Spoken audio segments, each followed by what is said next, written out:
성도님들께서 기도해 주셔서 저는 지난 주간에 울산 수암교회 부흥회를 무사히 다녀왔습니다.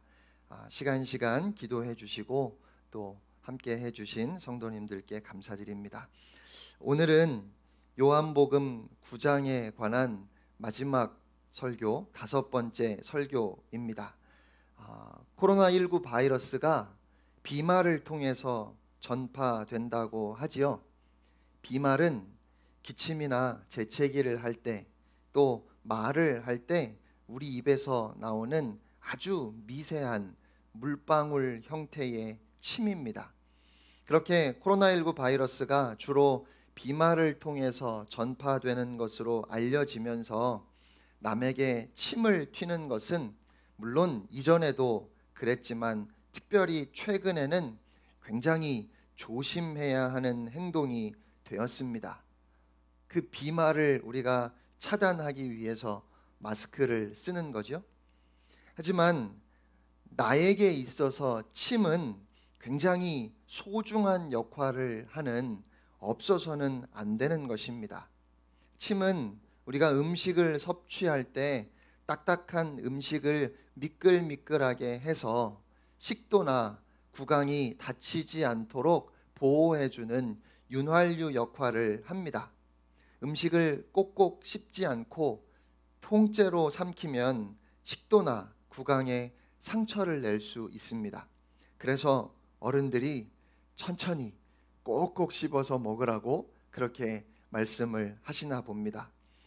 뿐만 아니라 침은 음식의 맛을 느낄 수 있도록 용해시키는 일을 하고 소화에 있어서도 중요한 역할을 합니다. 또 침은 입안을 청결하게 해주는 역할도 합니다.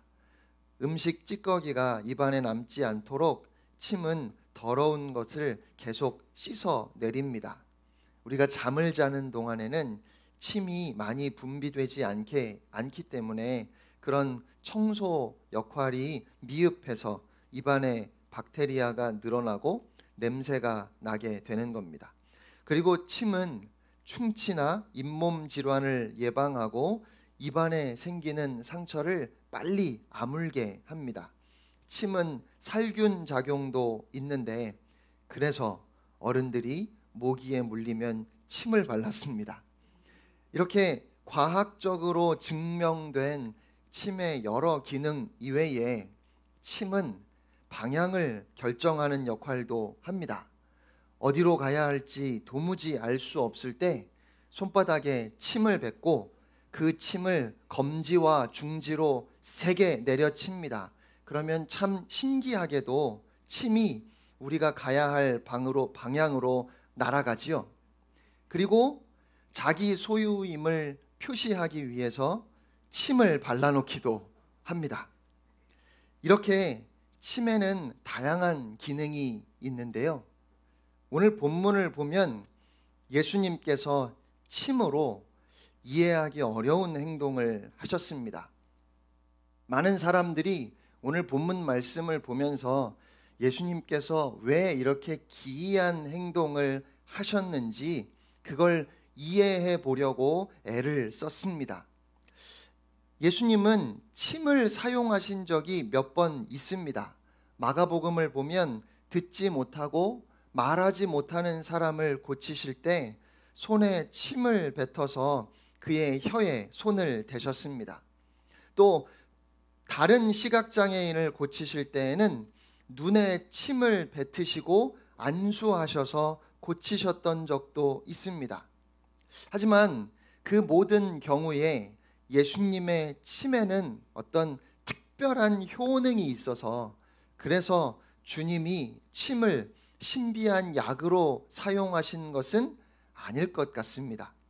그러면 왜 예수님은 땅에 침을 뱉어 진흙을 이겨 날 때부터 앞을 보지 못했던 이 사람의 눈에 발라주시고 실로암 못에 가서 씻으라고 하셨을까요?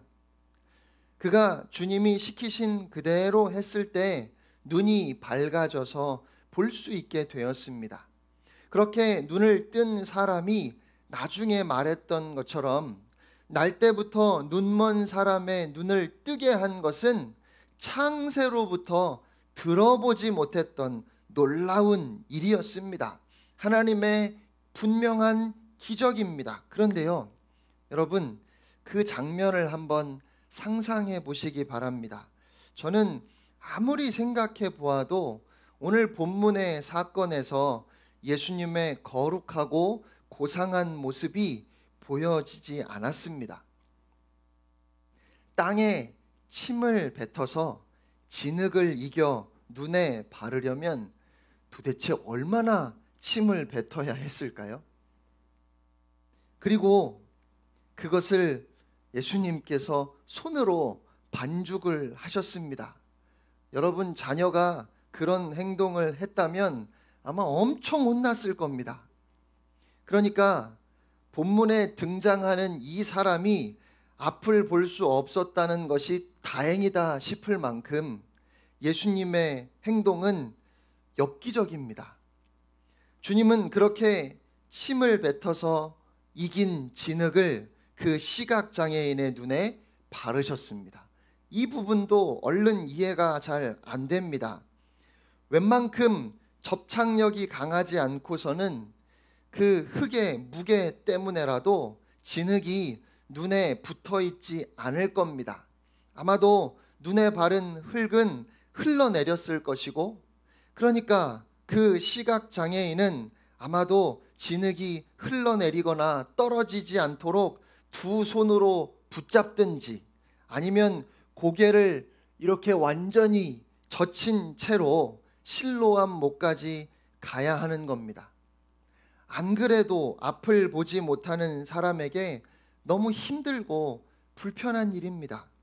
도대체 주님은 왜 그렇게 하셨을까요? 어떤 사람은 주님께서 그의 눈을 뜨게 하신 것은 어떤 인간적인 방법이나 노력에 있는 것이 아니라 철저하게 하나님의 능력 가운데 있는 일임을 보여주기 위해서 예수님께서 그렇게 하셨다고 설명하더라고요. 그런데 하나님의 능력을 나타내시기 위해서라면 다른 때에 주님이 많이 그렇게 하셨던 것처럼 그냥 말씀만으로 그 사람의 눈을 뜨게 하시는 것이 그것이 더 낫지 않을까요? 예수님은 이런 절차를 거치지 않고 그냥 말씀만으로도 얼마든지 그의 눈을 뜨게 하실 수 있는 능력이 있으신 분이니까요. 또 어떤 사람은 눈에 진흙을 발라서 더 캄캄하게 만들었다가 눈이 밝아지게 하셔서 그 치유의 감격을 더하게 하시려 했다고 말합니다. 하지만 말씀드린 것처럼 예수님께서 침을 뱉어서 진흙을 이기셨으니까 진흙을 그렇게 많이 못하셨을 못하셨을 것이고, 그의 눈에 진흙을 많이 바르셨더라도 그렇게 많은 양의 진흙이 실로암 못에 가서 씻을 때까지 그대로 붙어 있었을까도 의문입니다. 또한 앞을 볼 수 없는 사람이, 더욱이 태어날 때부터 보지 못했던 사람이 눈에 진흙을 바른다고 해서 과연 더 캄캄하게 느끼는 것인지 그것도 잘 모르겠습니다. 사람이 흙으로 만들어졌다는 사실을 상기시키기 위해서 예수님이 그의 눈에 진흙을 바르셨다고 설명했던 옛날 교부도 있었습니다. 하지만 사람이 흙에서 왔다는 사실과 주님이 침을 뱉어 진흙을 만들어 눈에 바르신 것이 무슨 관계가 있는지 잘 이해가 되지 않고, 이 일이 그가 새로운 사람으로 다시 태어났음을 상징한다고 보기에는 좀 애매한 부분이 있습니다. 칼뱅은 주님은 정해진 특정한 방법으로만 능력을 나타내시는 것이 아니라 하나님의 원하심대로 어떤 방법을 통해서든지 그 능력을 나타내실 수 있음을 보이기 위해 특별한 의미 없이 예수님께서 임의로 방법을 택하셨다고 오늘 이 본문에 대해서 설명했습니다. 저는 다 조금씩은 그런가 하고 생각할 만하고 또 설득력이 있는 설명이겠다 싶습니다. 그런데 제가 가장 공감이 갔던 설명은 예수님께서 이렇게 행하신 데에는 그 방법 자체에 특별한 의미가 있는 것은 아니고 예수님은 순종하는 마음을 보기 원하셨다 하는 그 설명이 저에게는 가장 공감이 갔습니다. 주님은 원하는 대로 방법을 취하시지만 이런 방법들의 공통점 중에 하나는 황당하고 어리석어 보인다는 것입니다. 그리고 때로는 어렵고 불편합니다. 그럼에도 주님이 원하시는 것은 주님의 말씀을 전적으로 믿고 순종하는 것입니다. 다시 한번 그 시각장애인을 생각해 보시기 바랍니다. 이 사람은 처음부터 믿음이 있어서 주님이 내 눈을 좀 뜨게 해주셨으면 좋겠다 하는 그런 간절한 마음으로 예수님을 찾아온 사람이 아니었습니다.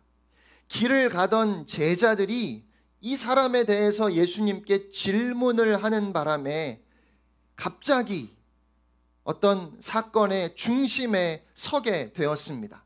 주님은 그에게 아무것도 말씀하지 않으셨고 묻지 않으시고 그냥 침을 뱉어 진흙을 이겨 그의 눈에 바르셨습니다.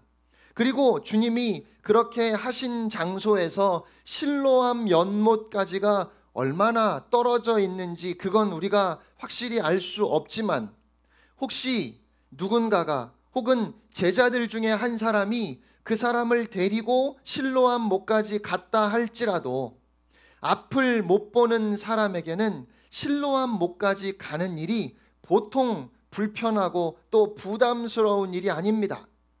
그가 혹시 성전 근처에서 구걸을 했다고 한다면 아마도 집에서 그가 늘 구걸하는 그곳까지 오가는 그 길만 그에게 익숙했을 겁니다. 그런데 그런 시각장애인에게 본 적도 없는 사람이 눈에 진흙을 바르고 익숙하지 않은 실로암 못에 가서 씻으라고 하는 것은 이 시각장애인의 불편함을 전혀 배려하지 않는 무정한 말처럼 보이기도 합니다. 그리고 그 불편함 때문에 웬만해서는 하지 않을 요구일 것 같습니다. 저는 주님이 이 사람을 그렇게 고생시킬 필요 없이 그냥 아주 간단하고 쉬운 방법으로 고쳐주셨다면 얼마나 좋았을까 하는 생각이 들었습니다.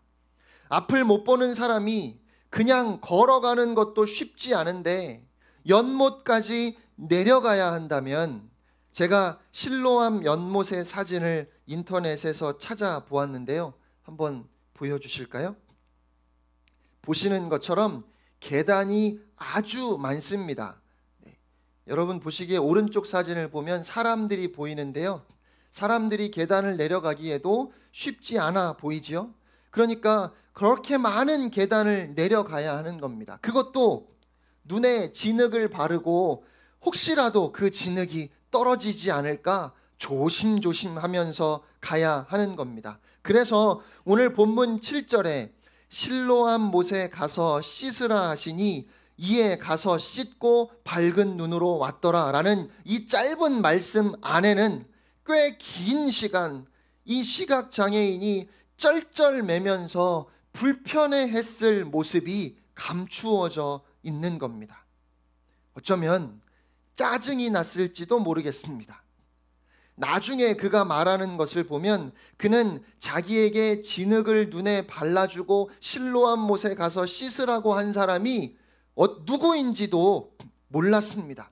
예수라는 사람이라는 것은 알았지만 도대체 예수님이 어떤 분인지는 이 사람은 알지 못했습니다. 헛수고하고 있다는 회의가 들었을지도 모릅니다. 이게 무슨 일일까? 내가 이렇게 한다고 뭐가 달라질까? 그런 어떤 긴장과 염려도 그에게 있었을 겁니다. 육체적인 피곤함도 있었을 겁니다. 그럼에도 주님이 보기를 원하셨고 그에게 알려주고 싶으신 것이 있었다면 여러분 과연 무엇이겠습니까? 저는 순종이라고 생각했습니다. 원하는 방식이 아니라서 가지 않고 힘들고 피곤해서 가지 않으면 거기에는 치유도 없고 주님과의 만남도 없는 겁니다. 이 순종은 믿음에 의한 자발적인 것을 의미하는데 때로는 이 믿음이 아주 무모해 보이고 또 모험적으로 보이기 때문에 그래서 순종을 요구하는 것입니다. 물론 우리는 이 순종에 대해서 그렇게 긍정적이지만은 않습니다. 특히 과거 교회에서 이 순종이라는 말이 마치 축복을 받기 위한 조건으로 이야기되었던 적이 많았기 때문에 요즘 우리는 믿음이 반드시 요구하는 이 순종을 간과하고 있는 것은 아닌가 싶습니다. 하지만 여러분 생각해 보십시오. 영원한 생명이 있습니다. 하나님께서 보내신 아들을 믿으면 우리가 영생을 얻습니다. 이제는 이 세상에 있는 것들에 연연하지 마십시오. 이러한 복음의 요구가 얼마나 무모한 요구입니까? 세상을 사는 동안에 얼마나 불편하고 또 얼마나 위험한 일이겠습니까? 이 불편함과 무모함 때문에 사람들은 믿음이라는 것을 지적인 동의 정도로 만들어서 순종이라는 요소를 빼어버렸습니다.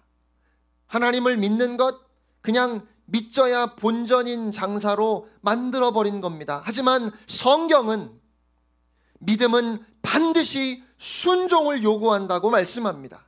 순종이 없는 믿음은 죽은 것이고 그런 믿음이 너희를 구원하겠느냐라고 성경은 그렇게까지 말씀합니다.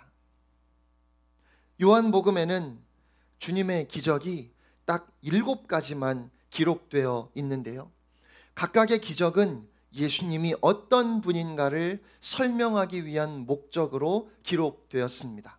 예를 들어서 오병이어의 기적을 기록한 후에는 예수님이 생명의 떡이라는 설명이 부연되어 있고 나사로를 살리신 기적 후에는 예수님이 부활이라고 했습니다.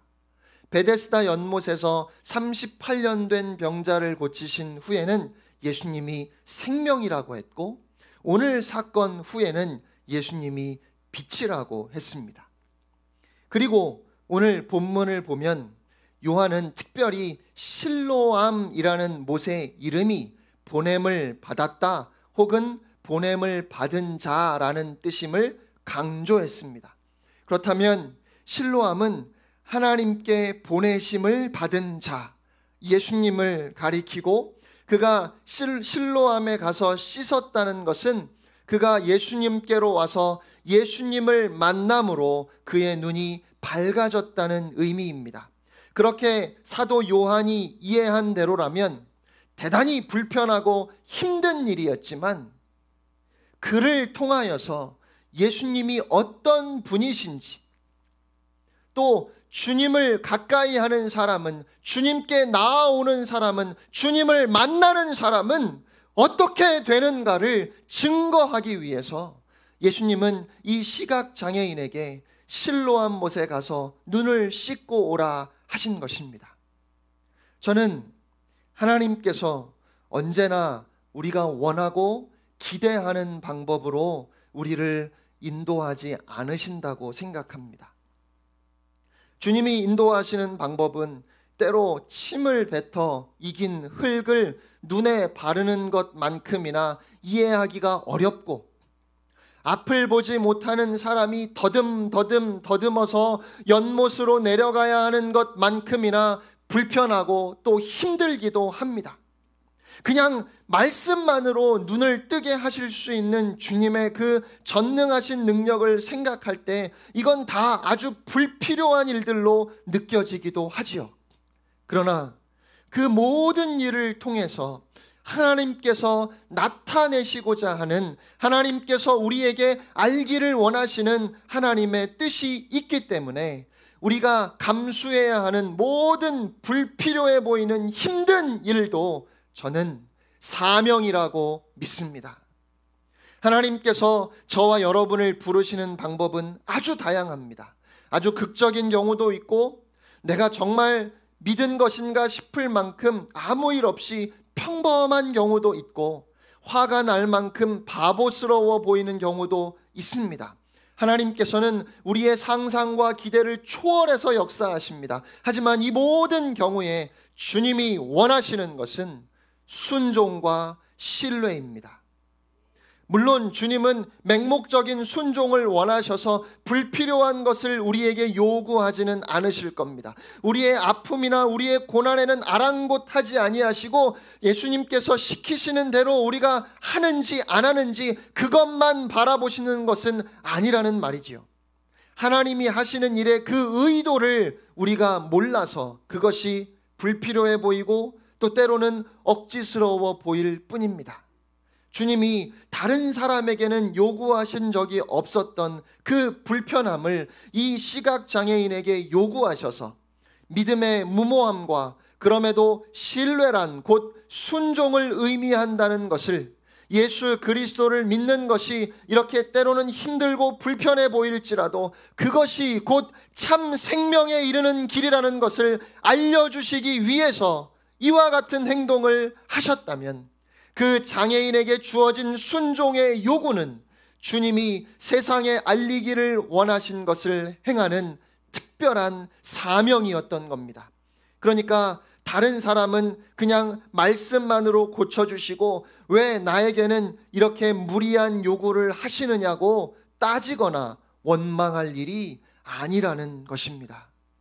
하나님께서 이사야에게 벗은 몸과 벗은 발로 다니라고 하셨습니다. 그것도 하루 이틀도 아니고 자그마치 3년 동안을 그렇게 행하게 하셨습니다. 왜 그렇게 하셨을까요? 호세아에게는 음란한 여자를 아내로 삼아 음란한 자식들을 낳으라고 하셨습니다. 제가 말씀을 준비하면서 주님이 혹시 저에게 이렇게 제가 이해할 수 없는 요구를 하신다면 나는 순종할 수 있을까를 생각해 보았습니다. 여러분이 다 예상하시는 것처럼 저는 안 할 것 같습니다. 저는 그냥 못한다고 할 것 같아요. 무슨 말도 안 되는 그런 일을 시키시느냐고 주님께 따질 것 같습니다. 그런데 거기에 하나님의 계획과 하나님의 뜻이 있어서 저에게 사명으로 주어지는 것이라면 그러면 할 수 있을 것 같습니다. 만일 그렇다면 우리가 지금 속상해하고 힘들어하는 것은 우리가 살아가야 하는 삶의 현장에서 우리가 보내심을 받은 자라는 그 사명감이 부족해서이거나 그렇게 믿음으로 사는 사람들에게 반드시 요구되는 것은 주님의 말씀에 순종하는 것이라는 사실을, 이 귀한 진리를 우리가 놓치고 있기 때문일 겁니다. 찬란한 영광 가운데 주님의 모습을 바라보며 우리의 눈이 진정으로 밝아질 때까지 주님은 이 땅에서 순종과 신뢰로 오직 주님만 믿고 주님만 바라보며 살아가라 우리에게 말씀하십니다. 주님이 직접 말씀하시는 것은 아니라 할지라도 우리의 삶이 주의 섭리 안에 있고 그래서 우리 안에 일어나는 모든 일이 결국 하나님께서 허락하신 일이라면 원하든 원하지 않든 현재 우리가 겪고 있는 이 모든 일을 통해서 주님은 주님을 신뢰하고 순종하기를 기대하신다고 오늘 본문은 우리에게 말씀하는 것입니다. 답답함을 더하기라도 하듯 보이지 않는 눈에 진흙을 이겨 바른 것처럼 때로는 절망적이고 누가 얼굴에 침을 뱉은 것처럼 모욕적이고 연못에 내려가기 위해 더듬더듬 거리며 그렇게 불안하고 불편하고 힘이 들면 소리쳐 하나님을 원망이라도 하고 싶지만 이럴 때 주님을 신뢰할 수 있는가가 중요합니다. 여러분, 그것이 믿음입니다. 주님은 우리를 실로암 못으로 보내고 계십니다. 그리고 이 세상에서 주님의 말씀에 순종하여 말씀대로 사는 것이 참 바보같이 보이기 때문에, 그래서 그 순종이 얼마나 중요한지를 주님은 우리가 알기를 원하십니다. 이 땅에서 주님의 말씀대로 사는 것은 마치 침을 뱉어 이긴 흙을 눈에 바르고 그게 뭐 대단한 것처럼, 그것이 혹시 떨어질까 그것을 부여잡고, 아니면 고개를 뒤로 젖히고 조심조심 실로암 못을 향해 가는 것처럼 참 어리석은 일 같아서 아무도 그렇게 하려고 하지 않습니다. 눈을 뜨게 해달라고 하는 소원은 있지만 주님이 눈에 침을 뱉는 것은 사양합니다. 눈을 뜨고 싶지만 실로암까지 가는 것은 꺼려집니다. 하나님께서 하고자 하시는 그 방법에 순종하려 하기보다는 여전히 내 방식대로, 내 뜻대로 하나님께서 그렇게 좀 해주셨으면 좋겠습니다. 사랑하는 성도 여러분, 주님께 순종한다는 것이 무엇입니까? 눈에 침을 뱉은 것 같고 고개를 젖히고 무겁게 한 걸음 한 걸음을 떼어야 하는 그 불편함에도 주님의 약속을 믿고 믿음으로 견디는 것이 곧 순종입니다. 약속의 말씀을 붙들고 이 세상의 소란스러운 그 유혹의 소리를 따르지 않고 끝까지 주님의 음성을 따라가는 것이 순종입니다. 주님은 우리가 전혀 알지 못할 때라도 우리를 통하여 지금도 주님의 놀라우신 뜻을 이루어 가십니다. 우리의 삶은 주님의 섭리 안에 있습니다. 오늘도 주님은 우리가 도저히 이해할 수 없는 아픔과 불편함 중에도 말씀하십니다. 실로암 못에 가서 씻으라. 이번 한 주간도 주님의 말씀에 온전히 순종함으로 다 이해할 수 없어도, 아니 너무 어리석어 보이고 불편한 일이다 싶어도 주님을 신뢰함으로, 주님의 말씀에 순종함으로, 그 믿음으로 우리의 삶의 자리에서 하나님의 기적을 경험하고 세상에 우리 주님의 복되신 그 이름을 드러내는 의미 있는 삶을 살아가는 여러분 모두가 되시기를 주님의 이름으로 축원합니다. 우리 함께 한번 기도하기를 원합니다. 주신 말씀을 기억하면서 기도하겠습니다.